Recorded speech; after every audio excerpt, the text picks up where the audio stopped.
10. భగవద్గీత యథాతథము 12వ అధ్యాయము 587.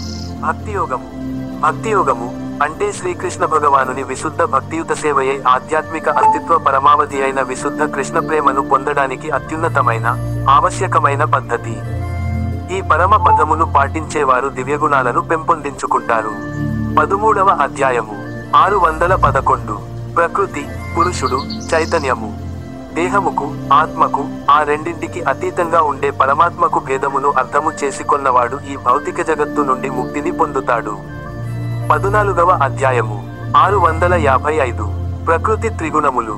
దేహధారులైన జీవులందరూ త్రిగుణాల, అంటే సత్వరజస్తమో గుణాల ఆధీనంలో ఉన్నారు.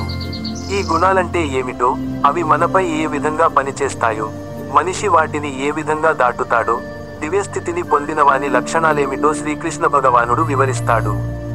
15వ అధ్యాయము 683. పురుషోత్తమ యోగము. భౌతిక జగత్తు బంధనము నుండి విడివడము, శ్రీకృష్ణుని దేవాదిదేవునిగా అర్థం చేసుకోవడమే వేదజ్ఞానము యొక్క చరమ ఉద్దేశము. శ్రీకృష్ణుని పరమ రూపమును ఎరిగినవాడు ఆతనికి శరణాగతుడై భక్తియుత సేవలో నెలకొంటాడు.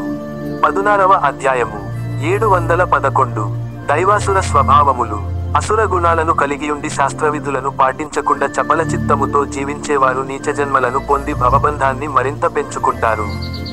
కాని దివ్యగుణాలను కలిగి శాస్త్ర ప్రమాణానికి కట్టుబడి నియమిత జీవితాన్ని గడిపేవారు క్రమంగా ఆధ్యాత్మిక పూర్ణత్వాన్ని పొందుతారు.